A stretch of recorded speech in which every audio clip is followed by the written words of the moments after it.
सूचना प्रौद्योगिकी के प्रमुख घटक कौन से हैं स्पष्ट कीजिए, अथवा सूचना प्रौद्योगिकी के घटकों का वर्णन कीजिए।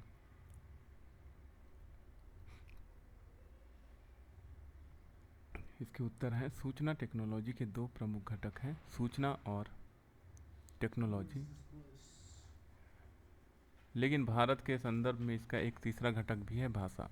क्योंकि भारत में अंग्रेजी समझने वालों की संख्या केवल 5% है और यहाँ 18 प्रमुख मान्यताएं प्राप्त भाषाएं हैं, अतः भाषा घटक महत्वपूर्ण हो जाता है। पहला सूचना घटक। सूचना से तात्पर्य उस कथन सामग्री से है जो हमें इंटरनेट या वेब के माध्यम से प्राप्त होती है। इंटरनेट की सूचनाएं दो प्रकार की होती है, सामान्य सूचना और ज्ञानात्मक सूचना।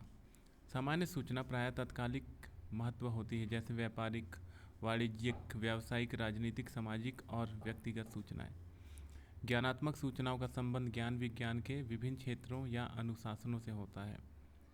ज्ञानात्मक सूचनाएं अधिक स्थायी प्रकृति की होती हैं और उनका उपयोग प्रायः संदर्भ ग्रंथ की तरह होता है, जैसे ज्ञान विज्ञान संबंधी जानकारी, शब्दकोश, विश्वकोश, थीसारस, साहित्य, इतिहास, भूगोल इत्यादि। स्थायित्व की दृष्टि से सूचना दो प्रकार की होती है, स्थिर और परिवर्तनशील।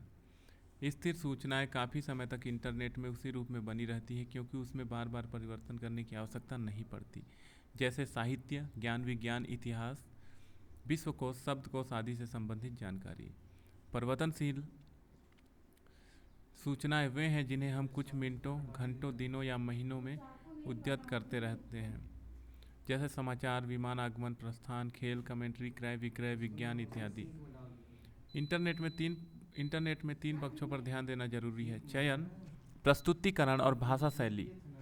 सामग्री के चयन में प्रयोक्ताओं को ध्यान में रखा जाता है। उदाहरण के लिए बिल क्लिंटन मोनिका कांड या तहलका विवाद सामयिक महत्व के मुद्दे थे, जिस पर इंटरनेट के प्रयोक्ताओं की रुचि अपनी चरम सीमा पर थी। इंटरनेट में सूचना सामग्री की प्रस्तुतिकरण की अपनी एक पद्धति है। इंटरनेट में सूचना कई स्तरों पर और कई विकल्पों के जरिए प्रस्तुत की जाती है। पर्दे पर विषय का एक संक्षिप्त परिचय आता है। अक्सर इसी पृष्ठ के नीचे मोर नामक एक बटन होता है, जिसे दबाने पर उस विषय से संबंधित अपेक्षाकृत अधिक विस्तृत जानकारी पर्दे पर आ जाती है। इकाई बार बटन अन्य विषयों का संकेत देती है। कई बार ये सूचनाएं हाइपरटेक्स्ट के फॉर्मेट में एक नेटवर्क की तरह अन्य सूचनाओं के चिन्हित शब्दों से भी परस्पर जुड़ी रहती हैं, जिससे किसी भी टेक्स्ट में आए इन चिन्हित शब्दों पर क्लिक करने से ही उनसे संबंध सूचना का पृष्ठ स्वतः खुल जाता है। दूसरा, टेक्नोलॉजी घटक। इंटरनेट सूचना को एक छोर से दूसरे छोर तक पहुंचाने का माध्यम है। इनमें computer, internet, modem, scanner, video camera, sound card, telephone, printer, server, satellite आदि शामिल हैं, जिसके फलस्वरूप नई नई सुविधाएं उपलब्ध हो सकती हैं। उदाहरण के लिए इंटरनेट को सीधे टीवी के पर्दे पर देखना संभव हो सकेगा। मोबाइल के भीतर ही इंटरनेट की सुविधा उपलब्ध हो जाएगी और वायरलेस टेक्नोलॉजी से केबल के बिना ही इंटरनेट संभव हो सकेगा। तीसरा, भाषा घटक। भाषा सूचना प्रौद्योगिकी का मुख्य पृष्ठ है, जिसकी सहायता से प्रयोक्ता पर्दे पर अंकित सूचना को ग्रहण करता है। आज इंटरनेट की 83% सामग्री अंग्रेजी में उपलब्ध है। सूचना प्रौद्योगिकी को प्रायः सामाजिक विकास और जन कल्याण के उद्देश्य के साथ जोड़ा जाता है। इसलिए भारत के संदर्भ में यह आवश्यक है कि इंटरनेट की कथ्य सामग्री लोगों तक भारतीय भाषाओं के माध्यम से पहुंचे।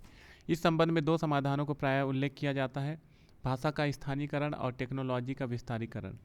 स्थानीयकरण का तात्पर्य है कंप्यूटर परिवेश और इंटरनेट की कथ्य सामग्री भी हिंदी भाषा में उपलब्ध होगी। इस सामग्री को भारतीय भाषा में लाने के लिए अनुवाद का उपयोग किया गया है।